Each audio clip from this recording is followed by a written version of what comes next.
నమస్తే, welcome to ABN clinic. వెన్నెముక సమస్యలు తలెత్తడానికి కారణాలేమిటి? మెడ నొప్పి సాధారణ నుంచి తీవ్ర స్థాయికి చేరుతోందా? మెడ కదలికలో ఇబ్బందులు మొదలవుతున్నాయా? తలనొప్పి, కళ్ళు తిరగడం, వికారం వంటి లక్షణాలు ఉన్నాయా? స్పాండిలోసిస్, సర్వైకల్ స్పాండిలోసిస్, దీనిపై మాట్లాడేందుకు మనతో పాటు హోమియోకేర్ ఇంటర్నేషనల్కు చెందిన డాక్టర్ శ్రీవిద్య గారు ఉన్నారు. Hello doctor, welcome to studio. Hello అండి. రైట్, అయితే ఈ స్పాండిలోసిస్, సర్వైకల్ స్పాండిలోసిస్ రావడానికి ప్రధాన కారణాలు అంటే ఎవరిలో ఎక్కువగా చూడొచ్చంటారు డాక్టర్? మనగా స్పాండిలోసిస్ అంటే వెన్నెముకకు సంబంధించిన చాలా కామన్గా వినిపించే ప్రాబ్లం స్పాండిలోసిస్. స్పాండైలో అంటే వెన్నుపూసలు. మనకు సాధారణంగా వెన్నెముక అనేది మెడ ప్రాంతం నుంచి స్టార్ట్ అయ్యి నడుము వరకు కూడా వ్యాపించి ఉంటుంది 33 వెన్నుపూసల సహాయంతో. బట్ ఎప్పుడైతే ఈ వెన్నుపూసల్లో అరుగుదల లేదు అంటే వాటి వెన్నుపూసల మధ్యలో ఉన్న డిస్క్ యొక్క అరుగుదల కానివ్వండి, వాటి మధ్య నుంచి స్టార్ట్ అయ్యే నర్వ్స్ మీద కంప్రెషన్. సో వెన్నెముకలో ప్రాబ్లం ఎక్కడ తలెత్తినప్పటికీ వచ్చే సమస్యలని స్పాండిలోసిస్ సమస్యగా అంటారు. ఈ మెడ ప్రాంతంలో వచ్చినట్లయితే దాన్ని సర్వైకల్ స్పాండిలోసిస్ అని. ఇదే సమస్య అంటే వెన్నుపూసల యొక్క అరుగుదల అండ్ డిస్క్ యొక్క అరుగుదల నడుము ప్రాంతంలో వచ్చినట్లయితే దాన్ని లంబార్ స్పాండిలోసిస్ అంటారు. సో సాధారణంగా ఈ స్పాండిలోసిస్ అనేది డీజనరేటివ్ డిసీజ్. మనం వయసు పైబడ్డే కొద్దీ వెన్ను నార్మల్గా జాయింట్స్లో అరుగుదల, ఆర్థరైటిస్ అనేది కామన్గా ఎలా చూస్తుంటామో, ఈ స్పాండిలోసిస్ కూడా ఒక రకమైన ఆర్థరైటిస్గా చెప్పుకోవచ్చు. అంటే జాయింట్స్ యొక్క అరుగుదల, మోకాళ్ళలో అరుగుదల లేదంటే హిప్ జాయింట్స్లో అరుగుదల ఎలా ఉంటుందో కొంతమందిలో ఈ వెన్నుపూసల్లో అరుగుదల చూస్తుంటాం. సో ఈ వెన్నుపూసల యొక్క అరుగుదలని స్పాండిలోసిస్ అంటారు. మెయిన్గా దీనికి 80% ఆఫ్ ద రీజన్ వచ్చేసి డీజనరేటివ్ ప్రాసెస్. అంటే ఏజ్ పైబడ్డం వల్ల 45 ఇయర్స్ లేదంటే అబోవ్ 40 వాళ్ళలోనే చాలా కామన్గా చూస్తుంటారు. ఇనిషియల్ స్టేజ్లో ఫస్ట్ స్టేజ్ ఆఫ్ ద స్పాండిలోసిస్లో చాలా మైల్డ్ పెయిన్ ఉంటుంది. అంటే అది కూడా రెగ్యులర్గా ఉండకపోవచ్చు. ఓన్లీ ఎక్కువ స్ట్రెయిన్ అయినప్పుడు లేదంటే వెయిట్ లిఫ్ట్ చేసినప్పుడు, ఎక్కువ వర్క్ చేసినప్పుడు మాత్రమే ఉండేది. దాన్ని on and of intermediate pain అంటారు. సో ఇదే ప్రాబ్లం తీవ్రత పెరిగే కొద్దీ అది కంటిన్యూస్ పెయిన్గా దారి తీసే ఛాన్సెస్ ఉంటాయి. అంటే ఈవెన్ రెస్ట్ తీసుకున్నా కానీ నొప్పి రావటం అనేది మనకు స్టేజ్ అనేది తీవ్రం అవుతుంది అనేది ఒక ఇండికేషన్గా చెప్పుకోవచ్చు. అంటే డాక్టర్, మరి ఈ ఇంటర్మిటెంట్ పెయిన్ స్టేజ్లో ఉన్నప్పుడు ఎలా గుర్తించాలంటారు? మెయిన్గా ఏంటంటే మనం ఎస్పెషల్లీ ఆక్యుపేషనల్ డిజార్డర్ అనేది వన్ ఆఫ్ ది రీజన్గా చెప్పుకోవచ్చు. అంటే కాన్స్టాంట్గా ఎవరైతే ఫిజికల్ యాక్టివిటీ లేకుండా సెడెంటరీ లైఫ్ లీడ్ చేస్తుంటారో, వెన్నెముక అనేది అబ్నార్మల్ పోస్చర్లో కూర్చోవటం కానీ లేదు అంటే వెయిట్ లిఫ్ట్ చేయడం వల్ల కూడా ఈ స్పాండిలోసిస్ అనే సమస్య తలెత్తే అవకాశాలు ఉంటాయి. సో ఎలా ఐడెంటిఫై చేయాలి అంటే, ఎప్పుడైనా సాధారణంగా బాడీలో ఒక ప్రాంతంలో ప్రాబ్లం, ఇబ్బంది వచ్చినట్లయితే బాడీ ఆటోమేటిక్గా దాన్ని కాంపెన్సేట్ చేయడానికి పని యొక్క తీవ్రతను తగ్గిస్తుంది. ఫర్ ఎగ్జాంపుల్ జాయింట్ యొక్క పని ఏంటి అంటే మూమెంట్, కదలిక. ఫర్ ఎగ్జాంపుల్ స్పైన్ యొక్క పని ఏంటంటే ముందుకు వంగటం, వెనుకకు వంగటం, నడవడంలో ఇబ్బంది ఉండటం. జాయింట్స్ యొక్క పని కదలికకు హెల్ప్ చేయడం. సో ఎప్పుడైతే ఆర్థరైటిస్ సమస్య కానీ లేదంటే స్పాండిలోసిస్ వెన్నెముకలో సమస్య తలెత్తినట్లయితే దాని యొక్క పనిలో ఇబ్బంది కలగడం అనేది చూస్తుంటాం. అంటే వంగినప్పుడు పెయిన్ రావటం కానీ లేదంటే ఎక్కువసేపు వర్క్ చేసినప్పుడు పెయిన్ రావటం, మెడ భాగంలో కానీ నడుము భాగంలో కానీ పెయిన్ అనేది ఫస్ట్ ఇండికేషన్ స్పాండిలోసిస్ వాళ్ళలో. బట్ ఎప్పుడైతే ఇనిషియల్ స్టేజ్లో ఐడెంటిఫై చేస్తామో మేనేజ్మెంట్ పార్ట్తోనే తగ్గిపోయే ఛాన్సెస్ ఉంటాయి. అంటే ప్రాపర్గా వెయిట్ లిఫ్ట్ చేయకుండా ఉండటం కానివ్వండి, ఎక్కువసేపు జర్నీలు చేయకుండా ఉండటం, అంటే ట్రావెలింగ్ చేయకుండా ఉండటం, అండ్ రెస్ట్ తీసుకునేటప్పుడు సర్వైకల్ కాలర్ లాంటి సపోర్టివ్ మెకానిజం, అండ్ దీంతో పాటుగా డైట్ కూడా nutritional diet, balanced diet maintain చేసినట్లయితే ఈ స్పాండిలోసిస్ అనేది ఎర్లీ స్టేజ్లో ఉన్నట్లయితే ఆల్మోస్ట్ అంటే ఫర్దర్గా ప్రాబ్లం పెరగకుండా కంప్లీట్గా నార్మల్ అయ్యే ఛాన్సెస్ ఉంటాయి. బట్ చాలామంది ఏంటంటే పెయిన్తో ఉన్నప్పుడు మళ్ళీ రిపీటెడ్గా అదే వర్క్ చేయడం కానివ్వండి, కాన్స్టెంట్గా ప్రెజర్కి లోన్ అవ్వడం వల్ల ఏమవుతుంది, సెకండ్ స్టేజ్లో ఈ మెడ భాగంలో ఉండే నొప్పి రేడియేషన్ అనేది జరుగుతుంది. అంటే వెన్నెముక మధ్యలో ఉండే వెన్నుపూసలు అనేది కంప్రెషన్కి లోన్ అవ్వడం వల్ల స్పైనల్ కార్డ్ నుంచి స్టార్ట్ అయ్యే నరాలు అనేవి చేతులు కానీ, భుజాలు లేదంటే ఆర్మ్స్ వరకు, ఈవెన్ ఫింగర్ టిప్స్ వరకు కూడా ఈ నరాల ట్రావెలింగ్ అనేది ఉంటుంది. సో ఎప్పుడైతే స్టేజ్ ఇంక్రీజ్ అయ్యే కొద్దీ, స్పాండిలోసిస్ తీవ్రత పెరిగే కొద్దీ ఈ నర్వ్ కంప్రెషన్ ఇంక్రీజ్ అవ్వటం వల్ల మెడ ప్రాంతంలో స్టార్ట్ అయిన నొప్పి చేతుల్లో కానీ ఈవెన్ ఫింగర్ టిప్స్ కూడా. అంటే for example C5 C6 disc మధ్యలో ఉండే నరాలు కనుక ఎఫెక్ట్ అయినట్లయితే మనకు చేతి భాగంలో ఉండే థంబ్ ఫింగర్ అంటే మనకు బొటనవేలు అండ్ ఇండెక్స్ ఫింగర్లో పెయిన్ రావటం, at the same time sensation ఇబ్బందిగా ఉండటం, తిమ్మిర్లు రావటం అనేది చూస్తుంటాం. అదేవిధంగా C7 డిస్క్ సమస్య తలెత్తినట్లయితే మిడిల్ ఫింగర్లో. సో ఈ క్లినికల్ సిమ్టమ్స్ ద్వారా కూడా మనం ఐడెంటిఫై చేయొచ్చు. ఎక్స్రే కూడా మనకు హెల్ప్ అవుతుంది ఏ డిస్క్ ఇబ్బంది అయింది అనే స్టేజ్ ద్వారా కూడా. ప్లస్ ఈ సిమ్టమెటాలజీ కూడా మనకు సర్వైకల్ స్పాండిలోసిస్ యొక్క తీవ్రతను తెలియజేస్తుంది. రైట్, కాలర్ తీసుకుందామండి. గుంటూరు నుంచి నరసింహారావు గారు ఉన్నారు. హలో నరసింహారావు గారు, నమస్తే అండి. నమస్తే. చెప్పండి మీ సమస్య ఏంటో, డాక్టర్ గారు ఉన్నారు. నమస్తే అండి. నమస్తే అండి. నమస్తే డాక్టర్ గారు. నమస్తే, చెప్పండి. నేను నా వయసు 68 సంవత్సరాలమ్మా. ఓకే. నాకు మెడ మీద ఒక మూట పడింది. ఓకే. ఒక 7-8 సంవత్సరాల క్రితం. ఓకే. అది జారి నడుము మీదకి పడిందంటే నడుము మీదకి వచ్చేసింది ఆ మూట. మూల అంటే వెయిటా అండి? అది ఒక 50 కిలోల బియ్యం మూట ఆటో మీదుగా ఒక ఆటో పైకి ఎక్కిస్తుంటే జారి నా మీద పడింది. ఓకే. సరే అప్పటి నుంచి ఏదో పెద్ద ఏం లేదు, కానీ ఇటీవల దాదాపు 1 సంవత్సరం నుంచి బాగా విపరీతంగా మెడ నొప్పి, ఓకే, అరికాళ్ళు మంట, ఓకే, నడుము మామూలు ఇంకా పడకే గానీ కూర్చుంటానికి కానీ నడుస్తానికి ఇబ్బందిగా ఉంది. మరి ఓకే. మరి ఏంటంటారు, నేను గవర్నమెంట్ హాస్పిటల్ జనరల్ హాస్పిటల్ చూపించాను, MRI స్కానింగ్ చూపించారు. ఓకే. ఆ డాక్టర్ గారు చూస్తాను పాపం వేరే డాక్టర్ బాగా చక్కగా చూపించారు, అయిపోయింది. కానీ ప్రొఫెసర్ గారు సంతకం పెట్టాలని ఉద్దేశంతో చూపిస్తా, ఆయన ఏం లేదండి మీరు ప్రైవేట్ క్లినిక్ వచ్చి కలవండి అన్నా నన్ను. ఓకే. ఇంకా నేను అక్కడి నుంచి వెళ్ళలేదండి ఆ డాక్టర్ దగ్గరికి. నాకు ఎట్లా ఏమిటి దీని ఎవరు చెప్పమ్మా. ఓకే.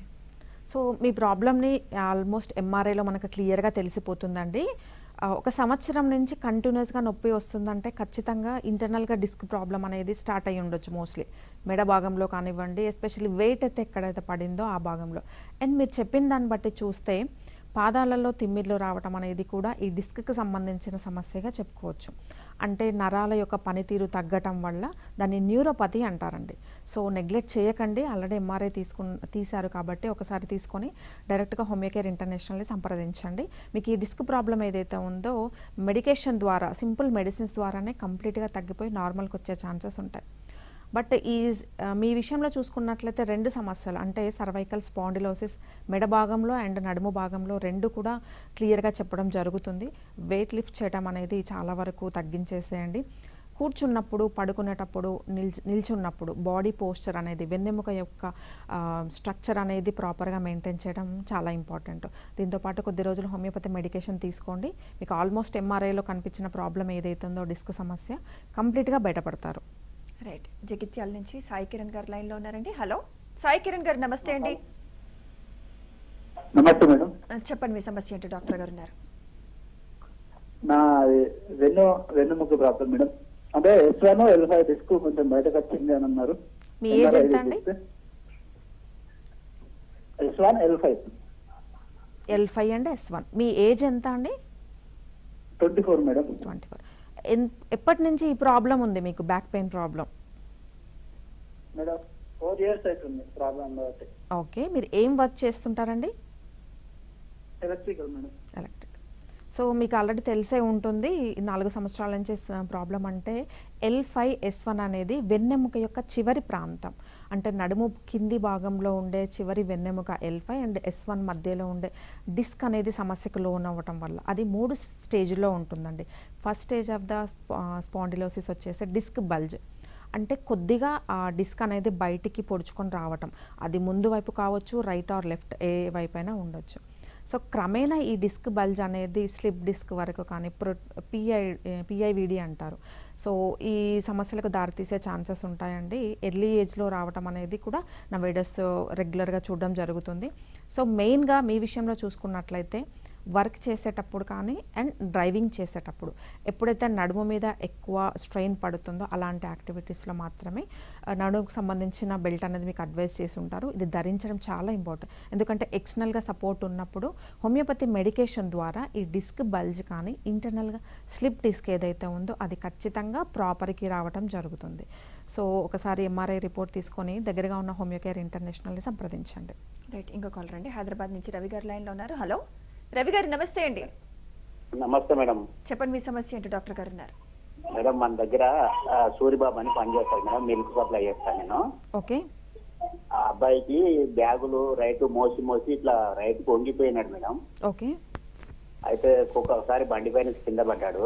ఓకే, అయితే అక్కడ నడుము దగ్గర బాగా పెయిన్ వస్తుంది మేడం. హాస్పిటల్ చూపించుకున్నా తగ్గట్లేదు. ఇది ఓకే. ఎక్స్రే కానీ అరిగింది అని చెప్పారు బొక్క. ఓకే. మేడం ఏజ్ ఎంత అండి తనది? 36 మేడం. 36. ఎక్స్రే కానీ ఎంఆర్ఐ ఏమైనా తీసారా? ఎలా చెప్పారా అరిగిందని? చేశారు మేడం. ఓకే, అంటే అది రైతుకు ఇట్లా బరువులు మోయడం ఇలా చేయడం వల్ల అలా జరిగిందని చెప్పి అంటున్నారు మేడం. ఓకే, ఓకే, కంప్లీట్ గా అతను ఇట్లా క్రాస్ గా బెండ్ అయి నడుస్తుంటాడు ఓకే. రైట్. సో ఇది కామన్గా ఏంటంటే ఎక్కువ వేరెంట్ అధిక use of the joint weight bearing అనేది ఉండటం వల్ల కూడా one side of the body effect అవ్వడం జరుగుతుంది. బెండ్ అవ్వటం కానీ పెయిన్ రావటం అండ్ పనితీరుగా ప్రాపర్గా లేకపోవడం, వీక్నెస్ రావటం, బరువులు ఎత్తకపోవడం, ఇవన్నీ కూడా చూస్తుంటండి. సో మీ విషయంలో హోమియోపతి అనేది కొద్ది వరకు హెల్ప్ చేస్తుందండి. మెడికేషన్ తీసుకుంటూ మీరు తీసుకోవాల్సిన జాగ్రత్తలు ఏంటంటే ఆల్రెడీ దేనివల్ల అయితే వచ్చిందో సమస్య, ఆ ప్రాబ్లం దేనివల్ల వచ్చిందో ఆ కాజ్ అనేది కొద్ది వరకు మనం అవాయిడ్ చేసినట్లయితే అండ్ మెడికేషన్ సపోర్ట్ ఈ రెండు ఉన్నట్లయితే ఖచ్చితంగా మళ్ళీ నార్మల్కి వచ్చే ఛాన్సెస్ ఉంటాయండి. సో మీరు చెప్పిన దాన్ని బట్టి చూస్తే ఏ ప్రాంతంలో అంటే మెడ భాగమా లేదంటే జనరలీ వెయిట్ బేరింగ్ అంటే షోల్డర్ ఉంటుంది, either right are left. So medication ద్వారా దీనికి నార్మల్గా తీసుకొచ్చే ఛాన్సెస్ ఉంటాయండి.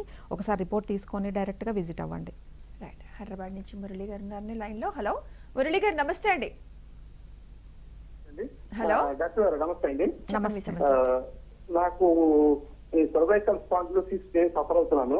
ఓకే, దీంట్లో ఎక్స్రే రిపోర్ట్ ఏమొచ్చిందంటే disc spaces noted T5, 6, 7 levels లో వచ్చిందండి. ఓకే, దాంతో reduced heights of T5 and T6 vertebral bodies noted అని వచ్చింది. ఓకే. అయితే దీనికి హోమియో మెడిసిన్ వాడుతున్నాను నేను. ఓకే. అయితే నాకు కొంచెం చెప్పాల్సిందంటే ఎక్సర్సైజ్ ఎట్లా చేయాలని కొంచెం చెప్తారా? ఎక్సర్సైజ్. ఎస్, మీ ఏజ్ ఎంత అండి? అది మీరు చూపిస్తే బెటర్ అండి. ఎస్, మీ ఏజ్ ఎంత అండి? నా 65 అండి. 65 years. ఓకే. సో సాధారణంగా స్పాండిలోసిస్ అనేది మీ విషయంలో చూసుకున్నట్లయితే డిజనరేటివ్ ప్రాసెస్గా చెప్పుకోవచ్చు. ఎక్సర్సైజెస్ ఎప్పుడైనా సరే ఫిజియోథెరపీ ఎక్సర్సైజెస్ అనేవి కొద్ది వరకు మజిల్ స్ట్రెంగ్త్ పెరగడం హెల్ప్ అవుతుంది. మజిల్ స్ట్రెంగ్త్ పెరగడం వల్ల ఫర్దర్గా కాంప్లికేషన్ పెరగకుండా మనకు ప్రాబ్లం అనేది సాల్వ్ అవ్వడం జరుగుతుంది. సో ఈ ఫిజియోథెరపీ ఎక్సర్సైజెస్ కానీ మజిల్ స్ట్రెంగ్త్ ఎక్సర్సైజెస్ ఎప్పుడైనా సరే పెయిన్ తీవ్రత తక్కువగా ఉన్నప్పుడు మాత్రమే చేయాలి. ఆల్రెడీ పెయిన్తో సఫర్ అవుతున్న వాళ్ళు ఎక్స్ట్రా యాక్టివిటీ కానీ ఎక్స్ట్రా స్ట్రెయిన్ పడ్డప్పుడు పెయిన్ ఇంక్రీజ్ అయ్యే ఛాన్స్ ఉంటుంది.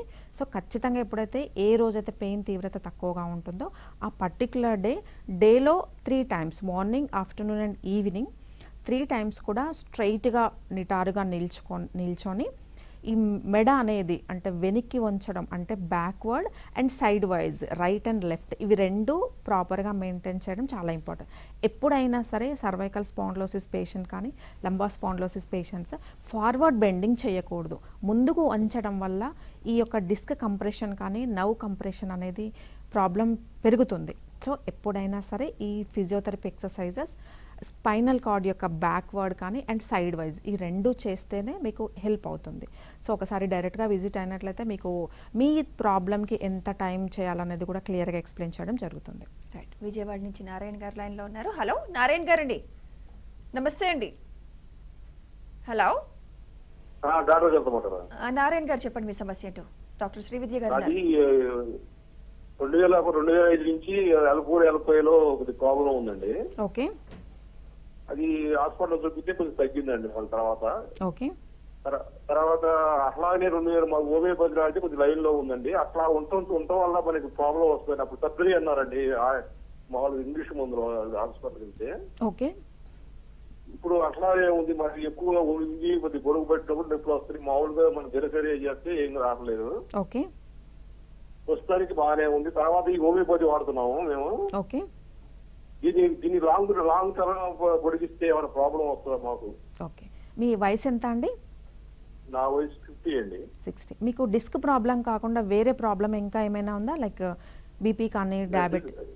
ఇంకేం ప్రాబ్లం లేదు, ఇదే డిస్క్ ప్రాబ్లం, L4 L5 అండి. సో మీ ప్రాబ్లంలో మీ డౌట్ ఏంటి అంటే ఎక్కువ కాలం వాడితే ఏమన్నా ప్రాబ్లం అవుతుందా అనేది. హోమియోపతి మెడికేషన్ అనేది సింపుల్ మెడికేషన్ అండి, పెయిన్ కిల్లర్స్ కాదు, at the same time steroids కాదు. కొద్ది కాలం తీసుకుంటే మళ్ళీ సైడ్ ఎఫెక్ట్స్ వస్తాయి అనేది అయితే ఎక్కడా లేదు. So depends on the person యొక్క తీవ్రతను బట్టి కొంతమందికి 6 monthsలో తగ్గొచ్చు, కొంతమందిలో మల్టిపుల్ డిస్క్ ఎఫెక్ట్ అవ్వడం జరుగుతుంది మెడ ప్రాంతంలో కానీ నడుము ప్రాంతంలో. సో సింగిల్ డిస్క్ మీ విషయంలో చూసుకున్నట్లయితే ఒక డిస్క్ ప్రాబ్లం ఉన్న వాళ్ళకు కొద్ది మంత్స్లోనే తగ్గుతుంది, బట్ ఎక్కువ ప్రాబ్లం ఉన్న వాళ్ళకి మాత్రం కొంచెం లాంగ్ టర్మ్ అవసరం పడుతుంది ఖచ్చితంగా. సో హోమియోపతి మెడికేషన్ ఎంత కాలం తీసుకుంటున్నప్పటికీ సైడ్ ఎఫెక్ట్స్ అనేవి 100% రాదు. రైట్, సూర్యాపేట నుంచి గోపి గారు లైన్లో ఉన్నారు. హలో గోపి గారండి. హలో నమస్తే అండి, చెప్పండి మీ సమస్య ఏంటి? డాక్టర్ గారు ఉన్నారు. Hello madam. Hello hello madam. Gopi గారు చెప్పండి. నమస్తే మేడం. నమస్తే అండి. బాగా మేడం నొప్పులు వస్తాయి మేడం. హలో హలో కొంచెం క్లియర్గా చెప్పండి మీ ప్రాబ్లం ఏంటండి? ఎందుకు బాగా వస్తుంది మేడం? గోపి గారు మీరు ఫస్ట్ టీవీ వాల్యూమ్ మ్యూట్లో పెట్టి కొంచెం గట్టిగా మాట్లాడరా ప్లీజ్, లేదా కాల్ కట్ అయిపోతుందండి. మేడం బాగా వెన్నుముక బాగా నొప్పులు వస్తాయి మేడం, నొప్పులు వస్తాయి. వెన్నెముక సమస్య ఏంటండి? తలనొప్పి వస్తుందండి బాగా. తలనొప్పి వస్తుంది. ఓకే, ఎంత కాలం నుంచి ఉందండి? 1 year మేడం. 1 year. ఎక్కడైనా కన్సల్ట్ అయ్యారా అంటే హెడేక్ ప్రాబ్లం కోసం? మేడం ఈ హెడేక్ ఎలా ఉంటుందంటే, అంటే ఫర్ ఎగ్జాంపుల్ ఒక్క సైడ్ రావటం కానీ అలా ఏమైనా స్పెసిఫిక్గా ఉంటుందా? సరే వస్తుంది మేడం. Okay, 1 side.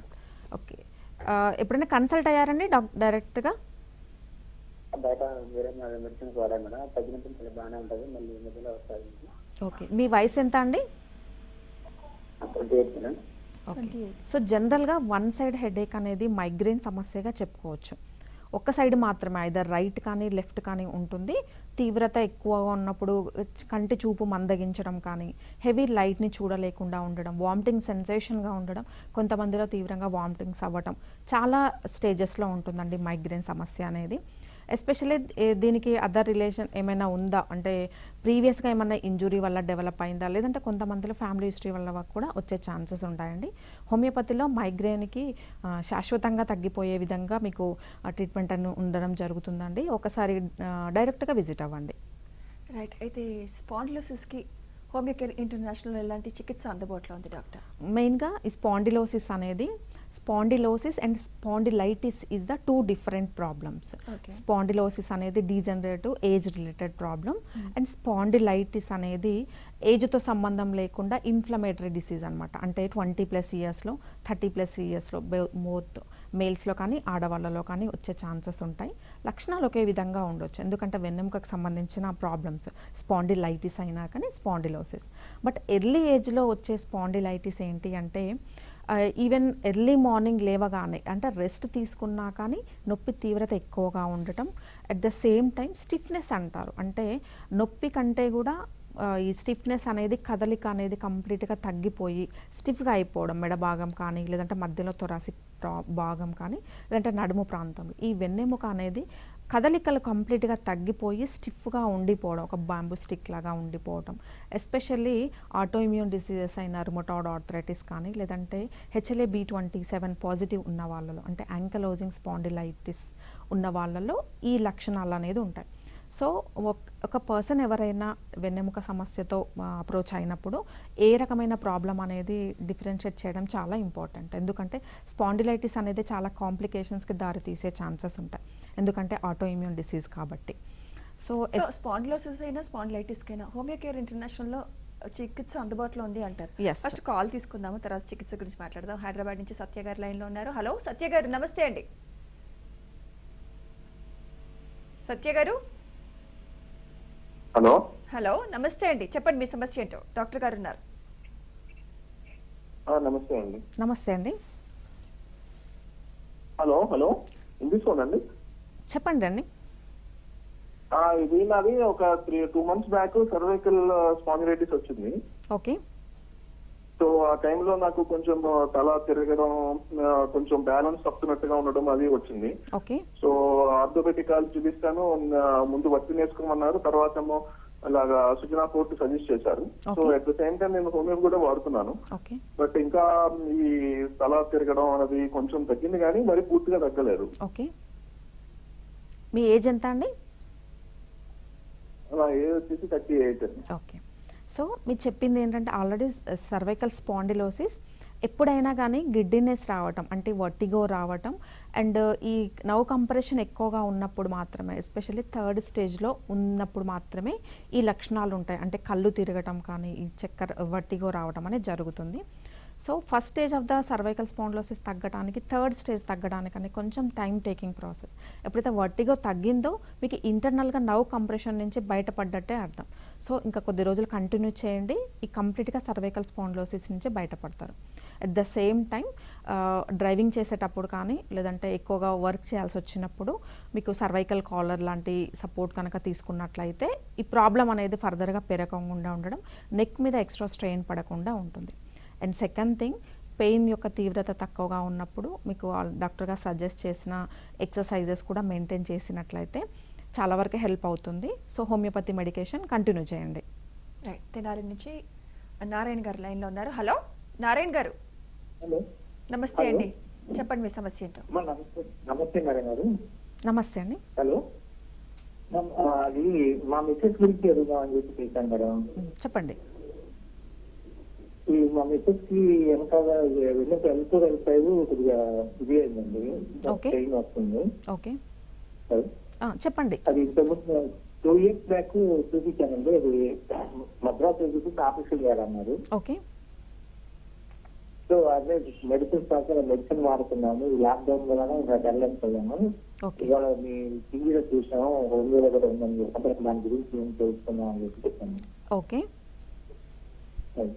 సో మీ విషయంలో లంబా స్పాండిలోసిస్ అంటారండి సమస్యని.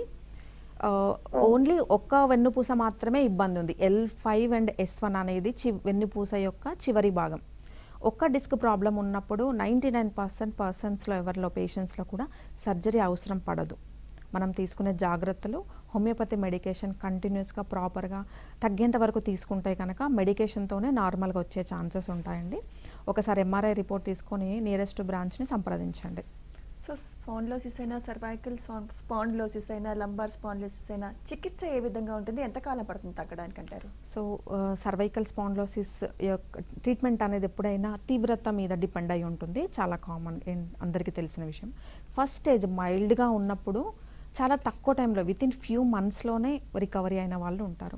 బట్ ఎవరికైతే 3rd స్టేజ్లో కానీ అంటే నవ్ కంప్రెషన్ ఉన్న వాళ్ళలో పెయిన్ మెడ భాగం నుంచి చేతులకు కానీ లేదంటే ఇదే సమస్య నడుము ప్రాంతంలో ఉంచినట్లయితే కాళ్ళ వరకు కూడా స్ప్రెడ్ అవుతుంది. కొంతమందిలో వీక్నెస్ రావటం, మజిల్ యొక్క స్ట్రెంగ్త్ కంప్లీట్గా తగ్గిపోవటం. సో ఇలాంటి స్టేజ్లో ఉన్నప్పుడు మాత్రం ఖచ్చితంగా లాంగ్ టర్మ్ ట్రీట్మెంట్ అనేది అవసరం పడుతుంది. రైట్, కాలర్ ఉన్నారండి. హైదరాబాద్ నుంచి కృష్ణ గారు లైన్లో ఉన్నారు. హలో కృష్ణ, నమస్తే అండి. కృష్ణ గారు చెప్పండి మీ సమస్య ఏంటి, డాక్టర్ గారు ఉన్నారు. గ్యాస్ ట్రబుల్ బాగా గ్యాస్ ట్రబుల్ ఉంది మేడం నాకు. ఓకే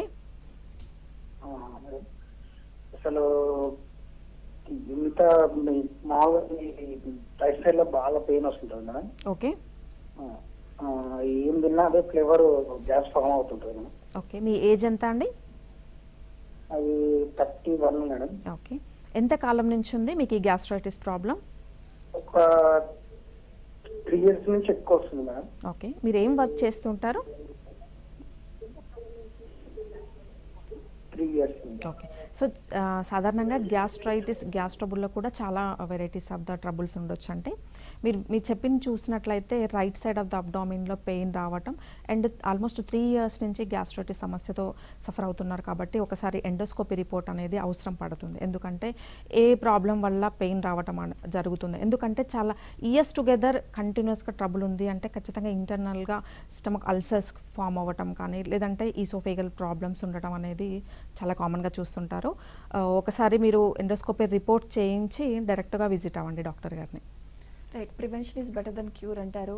వయసు భయపడుతున్న కొద్దీ ఇలాంటి సమస్యలు వస్తాయి అన్నారు. అసలు ముందు జాగ్రత్తలను తీసుకుంటే ఈ సమస్యల్ని అధిగమించవచ్చు అంటారా? ఎస్, 100%. ఏజ్ని ఆపలేం, కానీ మనం ప్రాబ్లం అనేది ఒకసారి వచ్చినట్లయితే ఫర్దర్గా పెరగకుండా అంతటితోనే ఆపడం, అట్ ద సేమ్ టైం నార్మల్కి తీసుకురావటం అనేది ఖచ్చితంగా మన చేతుల్లో పని. ఫస్ట్ థింగ్ వచ్చేసి ఎవరికైతే సర్వైకల్ పెయిన్, మెడ భాగంలో పెయిన్ కానీ నడుము ప్రాంతంలో పెయిన్ ఉన్నట్లయితే first thing is the nutritional diet, balanced diet. అంటే కార్బోహైడ్రేట్ అండ్ షుగర్ ఇంటేక్ కంప్లీట్గా తగ్గించేసి ఎక్కువగా మనకు మినరల్ డైట్ కనుక తీసుకున్నట్లయితే, protein intake, balanced diet maintain చేసినట్లయితే ఇంటర్నల్గా బోన్ యొక్క స్ట్రెంగ్త్, కాల్షియం ఎక్కువగా ఉన్న proper food, vitamin D through sunlight exposure, ఇవన్నీ కూడా ప్రాపర్గా మెయింటైన్ చేస్తే బోన్ ఎప్పుడైతే ఇంటర్నల్గా స్ట్రెంగ్త్గా హెల్దీగా ఉంటుందో ఎక్స్టర్నల్గా కూడా మజిల్ సపోర్ట్ అనేది ప్రాపర్గా ఉండటం వల్ల ఈ వెన్నెముక కానీ at the same time joints అనేవి మనము హెల్దీగా మెయింటైన్ చేయొచ్చు. At the same time body weight కూడా చాలా ఇంపార్టెంట్. ఎందుకంటే ఈ ప్రాబ్లమ్స్ అన్నీ కూడా స్పాండిలోసిస్ కానీ ఆర్థరైటిస్ ఎక్కువగా ఒబేసిటీ ఉన్న వాళ్ళలో, బాడీ వెయిట్ ఎక్కువగా ఉన్న వాళ్ళలోనే చాలా వరకు 60 to 70% ఆఫ్ ద పీపుల్లో మెయింటైన్ చేయడం జరుగుతుంది. సో అధిక బరువుని కూడా బ్యాలెన్స్ చేసుకున్నట్లయితే ఈ ప్రాబ్లం నుంచి బయటపడవచ్చు. రైట్, థ్యాంక్ యూ డాక్టర్ గారు. మీరు మా స్టూడియోకి వచ్చి మీ సలహాలు సూచనలు మాకు తెలియజేసినందుకు థ్యాంక్ యూ వెరీ మచ్. ఇది ఇవాల్టి ABN clinic. Keep watching ABN.